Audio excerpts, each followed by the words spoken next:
টাকা আছে করবেন কি, ওইখানে যান না, 40-45 দিন থেকে আসেন, হজ করেন, এবার মদিনা মুনাওয়ারা জিয়ারত করেন, ইসলামের নির্দেশনা বলি জিয়ারত করুন, জানুন, মানুন, তাহলে দেখবেন আপনার দিলটা ইসলামের আলো দিয়ে আলোকিত হয়ে যাবে। জোরে সুবহানাল্লাহ বলা যাবে না? খানায় কাবার জামাতে নামাজ পড়লে 1 রাকাত নামাজের বিনিময়ে 1 লক্ষ রাকাত নামাজের সব পাওয়া যায়। এখন কথা হচ্ছে আমরা তো বাংলাদেশে আছি, এই সব পাবো কেমনে, হজ করতে পারবো না।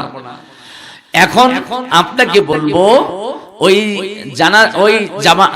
জামাতের সব জামাতে শামিল হয়ে যদি আপনি এই সব পেতে চান তাহলে নিয়তটা বিশুদ্ধ করতে হবে, মাকসাদ সহি করতে হবে। আর ওই জামাত বাড়তে বাড়তে বাড়তে বাড়তে ইদ্রাকপুর এলাকাও এসে যদি ওই জামাত লম্বা হয়ে যায়, আর আপনি যদি এখানে দাঁড়াইয়া ওই কাবার জামাতের সাথে শামিল হয়ে যান, এখানে দাঁড়াইয়াও 1 রাকাত নামাজে 1 লক্ষ রাকাত নামাজের সব পেয়ে যাবেন। সুবহান, কত বড় মর্যাদা! মাহফিলে এখনো জায়গা ফাঁকা আছে, কিন্তু ভদ্র লোকেরা যারা কোরআন শুনতে চায় না, কোরআন ভালোবাসতে পারে না, তাদেরকে তারা ভদ্রতার দাবি করে ভদ্র বলে পরিচয় দিতে পারে। আমি ফখরুল ইসলাম হাদি তাদেরকে ভদ্র বলতে পারি না। কথা বলেন ঠিক কি না? ভদ্র তো তারাই যারা আল্লাহর বিধানের সামনে নিজকে অবনত করে দেয়, আল্লাহর কোরআন দিয়ে নিজকে আলোকিত করার শপথ যারা গ্রহণ করে, তারাই তো প্রকৃত ভদ্র। ঠিক না বেঠিক বলো? ওরা কয় ভদ্র না হলো আমরা তো ভালো মানুষ। এখন সার্টিফিকেট আপনি চাপাবাজি করলে তো হবে না। ভালো মানুষকে এই কথাটা আমরা কোরআন হাদিস থেকেই তো নিতে পারি। কথা কোন ঠিক না? কিভাবে? প্রথমে হাদিসে জিজ্ঞেস করুন, আমার নবীজির হাদিসকে জিজ্ঞেস করুন, হাদিস তুমি বলো ভালো মানুষ কারা?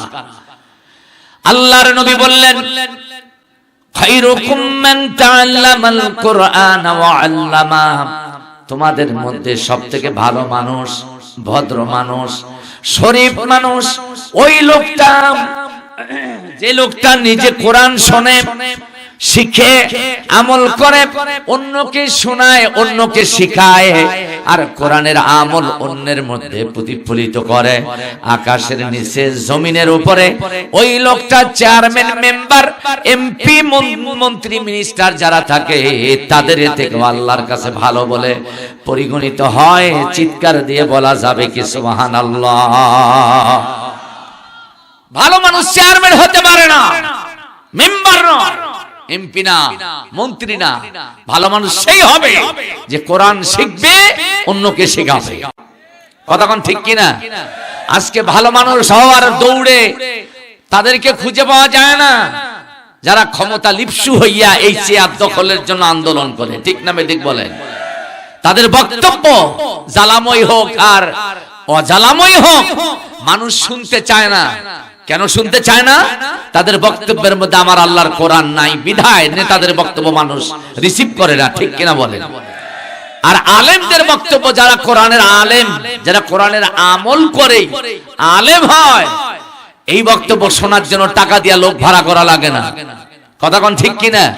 ভ্যান ভাড়া দিতে হয় না, রিক্সা ভাড়া দিতে হয় না। তারা কোরআনের জ্ঞানে আলোকিত হইবার জন্য টাকা খরচ কইরা কোরআনের মাহফিলে আসে। এই রকম আলোকিত মানুষ হয়েছেন আপনারা। সুবহানাল্লাহ বলেন। আপনাদের মর্যাদার ধাপ আমার নবীজি আরো 1 ধাপ বাড়ায় দিলেন। এটা বলেই মূল আলোচনার দিকে চলে যাই। আমি বিষয় ভিত্তিক আলোচনা করি, তবে আমার পূর্বে যারা আলোচনা দিয়েছেন তাদের আলোচনার মধ্যে আমার পূর্বে যিনি আলোচনা দিলেন অত্যন্ত সুললিত কণ্ঠে মাধুর্যপূর্ণ কথা রেখেছেন। আমি তার আলোচনার মধ্যে বরকত কামনা করছি। দেশ জাতির কল্যাণে আল্লাহ তার কণ্ঠকে মাইল করুন। সেই সাথে আমার প্রিয় ভাই মাওলানা নুরুল ইসলাম, সুপার নুরুল ইসলাম বলে যিনি সোশ্যাল মিডিয়ায় পরিচিত, গাইবান্ধা সহ দেশের প্রত্যন্ত অঞ্চলে পরিচিত সুপার নুরুল ইসলাম, মহিমাগঞ্জে বাড়ি, আমার প্রিয় ভাই, প্রায় সমবয়সী আমরা। আলহামদুলিল্লাহ উনি দ্বিতীয় বক্তা হিসেবে এখানে ছিলেন। আমি আলমগীর সহ মাহফিল কমিটিকে প্রস্তাব দিয়েছিলাম, তারা নিয়েছেন, আমার সম্মানার্থে তারা নিয়েছেন। কিন্তু ভাইটি মারাত্মক অসুস্থ, কথা বলতে পারছিলেন না। আমি দেখলাম যে তিনি খুবই প্রীত, মানে কথাগুলো হাঁস যেভাবে শোষায় ওইভাবে শোষাইয়া কথা বলছেন। তা এইভাবে তো ওয়াজের মঞ্চে আসা যায় না। কথা কোন ঠিক কিনা? উনি সচেতন, এর জন্য একজন প্রক্সি বক্তা নিয়ে এসেছেন। আলহামদুলিল্লাহ, ভালো কথা শুনেছেন, সভাপতি সাহেবও ভালো কথা বলেছেন, ঠিক কিনা বলেন? আজকে এই কথাগুলোই তো আমরা শুনতে চাই, কথা কন না কেন? কিন্তু এই কথাগুলো শোনার থেকে আপনাকে বঞ্চিত করছে কোরআন বিরোধী ব্রাহ্মণ্যবাদের দালালের। আজকে যেখানে কোরআনের মাহফিল যদি বাস্তবায়িত হয়, আল্লাহর বান্দারা যদি সেখানে কোরআন শোনে, আপনারা কি বলতে পারবেন এই কোরআন শোনার কারণে কোন মানুষ খারাপ, ভালো থেকে খারাপ হয়েছে এমন কোন প্রমাণ আছে? এই কোরআন শুনে কোন মানুষ সন্ত্রাসী হয়েছে প্রমাণ আছে? মাস্তান হয়েছে প্রমাণ আছে? মদখোর হয়েছে প্রমাণ আছে? কোরআন শুনলেওয়ালারা দুর্নীতিবাজ হয় এমন কোন প্রমাণ আছে? তাহলে কোরআন বন্ধ করার কারণটা কি? তারা ভালো করেই বুঝতে পেরেছে এই কোরআন শুনবে যারা আলোকিত হবে, তারা দুর্নীতিমুক্ত সমাজ গঠনের জন্য আন্দোলন করবে, তারা স্বৈরাচার মুক্ত সমাজ গঠনের জন্য নির্ভীক সৈনিকের ভূমিকা পালন করবে তারা। কিন্তু দুর্নীতিবাজরা তখন অসহায় হয়ে যাবে, দুর্নীতি করতে পারবে না, চোররা চুরি করতে পারবে না, ডাকাতরা ডাকাতি করতে পারবে না। এই জন্য চোর, ডাকাত, দুর্নীতিবাজ ঐক্যবদ্ধ হয়ে কোরআনের আওয়াজ বন্ধ করার ঘৃণ্য পায়ে তারা চালাচ্ছে। কথা বলেন ঠিক না বেঠিক মুসলমান? আমরা তাদের দাঁত ভাঙ্গা জবাব দিয়ে বলতে চাই, আল্লাহ বলেছেন ওয়াল্লাহু মুতিম্মু নূরিহি ওয়ালাউ কারিহাল কাফিরুন। কাফেররা যদি ছটফট করতে করতে কলিজা ফেটে মরেও যাও, তারপর আল্লাহ তার নূরকে তার জমিনে প্রতিষ্ঠিত করবেন, এতে আমার আল্লাহর কোনো ব্যাগ পাইতে হবে না। চিৎকার দিয়ে বলেন আল্লাহু আকবার। যে আল্লাহর এই দার্থহীন ঘোষণা, সেই আল্লাহ গাইবান্দাবাসীর সামনে উপস্থিত আছে না নাই? জোরে করে আছে না নাই? থাকিলেও মনে হয় সা আল্লাহর শক্তি মটটা কমে গেছে। কথা কন না কেন আপনারা?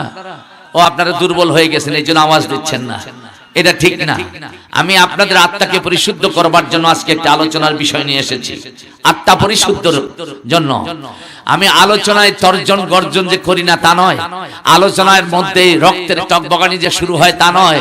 কিন্তু আমি দেখেছি 27 বছর ধরে বক্তৃতার মঞ্চে ওয়াজ করে করে দেখলাম যে এদেশের মানুষকে মাহফিলে বক্তব্য দেওয়ার সময় গরম করা যায়, কিন্তু মাহফিলের মঞ্চ ত্যাগ করে এরা আবার নরম হয়ে যায়।